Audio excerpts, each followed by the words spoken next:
সবাইকে স্বাগত জানাচ্ছি। আমি ফিরোজ তোহা। শুরুতেই সংবাদ শিরোনাম জানিয়ে দেব এই মুহূর্তে হাতে পাওয়া সর্বশেষ গুরুত্বপূর্ণ আপডেট আন্তর্জাতিক সংবাদ। শুরুতেই থাকছে ব্যর্থ ও ক্লান্ত হয়ে ইরানে হামলা থামিয়েছে যুক্তরাষ্ট্র। টানা প্রায় 2 সপ্তাহ বিমান হামলার পর যুক্তরাষ্ট্রের সামরিক অভিযান আপাতত স্থগিত হওয়াকে নিজেদের কৌশলগত সাফল্য হিসেবে তুলে ধরেছে ইরান।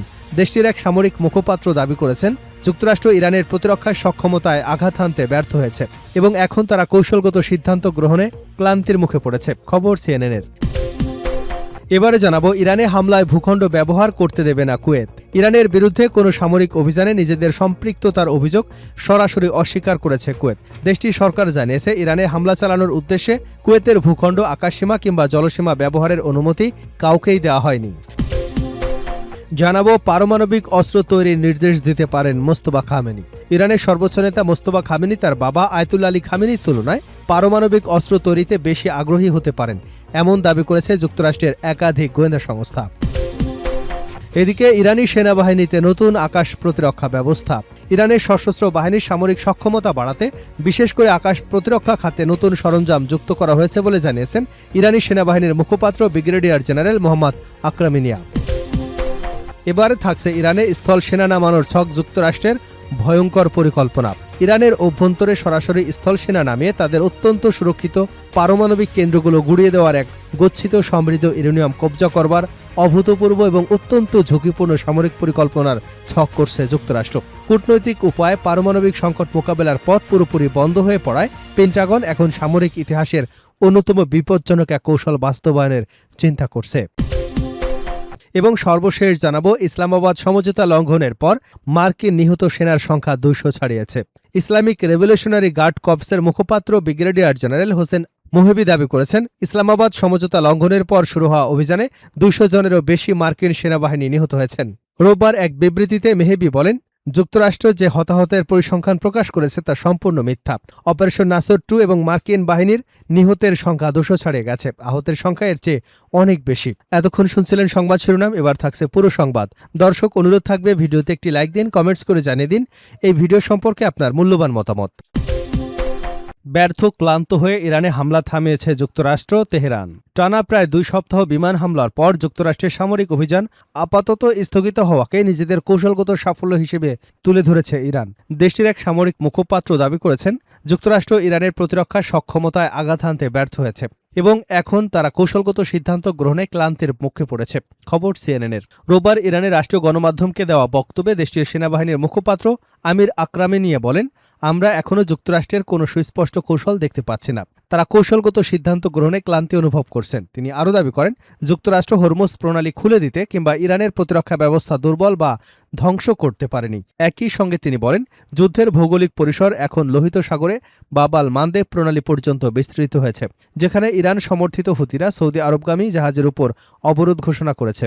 এদিকে ইসলামিক রেভলিউশনারি গার্ড কর্পসের মুখপাত্র ব্রিগেডিয়ার জেনারেল হোসেন মোহেবি অভিযোগ করেন, যুক্তরাষ্ট্রকে মধ্যপ্রাচ্য ধরে রাখতে ইসরায়েলের প্রেসিডেন্ট ডোনাল্ড ট্রাম্পকে উস্কানি দিচ্ছে এবং তাকে ভুল তথ্য সরবরাহ করছে। তার দাবি, গত 2 সপ্তাহ ইরান মধ্যপ্রাচ্য জুড়ে যুক্তরাষ্ট্রের বিভিন্ন সামরিক স্থাপনায় উল্লেখযোগ্য ক্ষতি সাধন করেছে।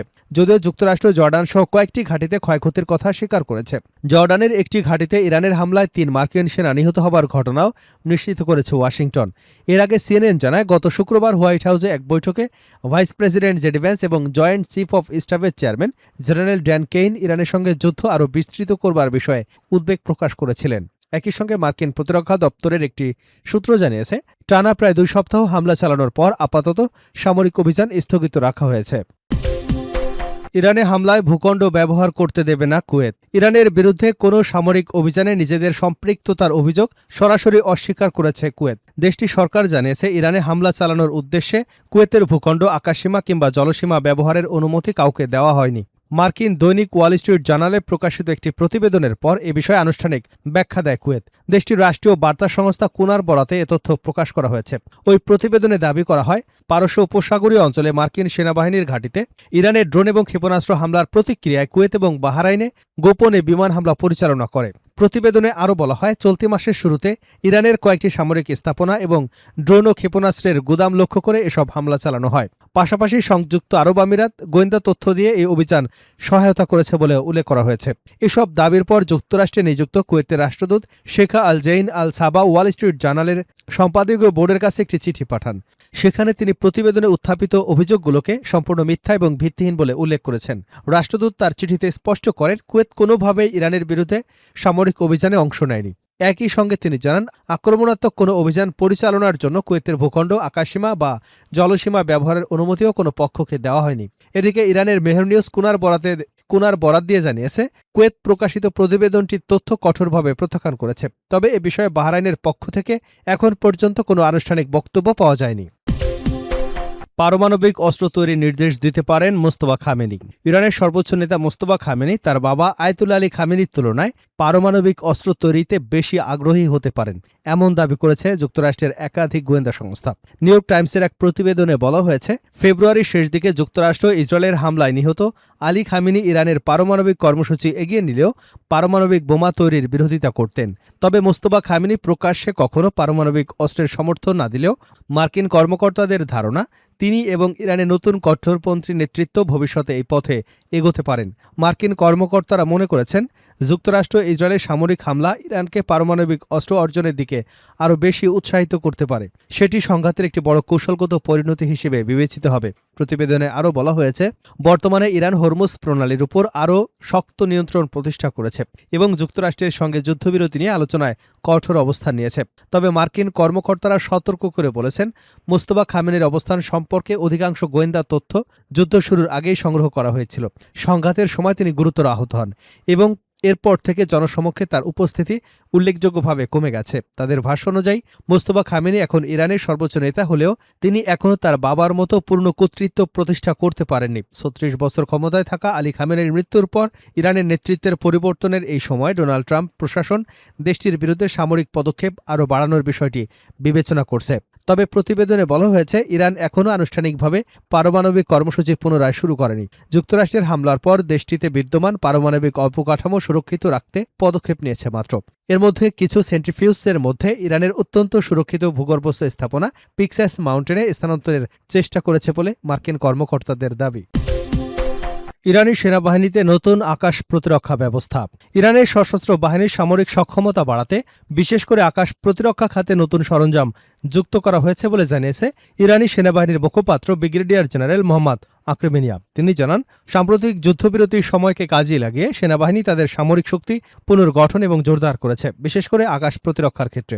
জেনারেল আকরামিনিয়া বলেন, ক্ষতিগ্রস্ত ও মেরামতযোগ্য ব্যবস্থাপনাগুলোকে পুনরায় সচল করা হয়েছে এবং সম্প্রতি নতুন সরঞ্জাম সেনাবাহিনীর অপারেশনাল কাঠামোতে অন্তর্ভুক্ত করা হয়েছে, যা ইরানের আকাশ প্রতিরক্ষা সক্ষমতাকে বহুগুণ বাড়িয়ে দিয়েছে। তিনি আরও বলেন, আমরা সুযোগের সঠিক ব্যবহারের চেষ্টা করেছি।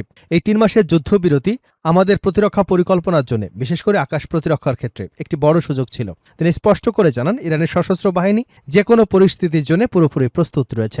একই সাথে তিনি উল্লেখ করেন, ইরানের বিরুদ্ধে আগ্রাসী যুদ্ধে যুক্তরাষ্ট্র তার লক্ষ্য অর্জনে ব্যর্থ হয়েছে।